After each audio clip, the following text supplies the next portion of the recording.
सखी। चिच्चित्तिर्ज्ञानरूपा च ब्रह्मानन्द प्रदायिनी, महाविद्या महालक्ष्मी श्रीमत्त्रिपुरसुन्दरी, भुवनेशी जगन्माता पार्वती सर्वमङ्गला, ललिता भैरवी शान्ता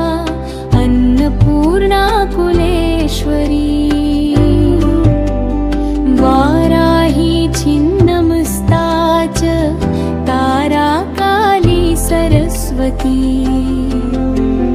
जगत्पूजा महामाया कामेशी भगमालिनी, दक्षपुत्री शिवांकस्था शिवरूपा शिवप्रिया, सर्वसम्पत्करी देवी सर्वलोकवशङ्करी, वेदविद्या महापूजा भक्ताद्वेषी भयङ्करी, स्तम्भरूपा स्तम्भिनी च दुष्टस्तम्भनकारिणी,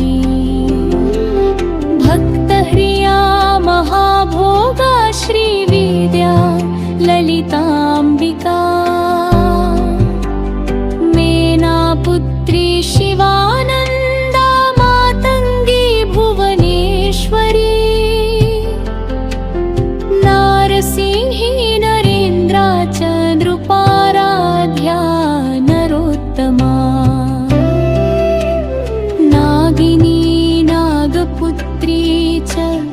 नगराजसुता उमा, पीताम्बरा पीतपुष्पा च पीतवस्त्रहिया शुभा, पीतगन्धहिया रामा पीतरत्नार्चिता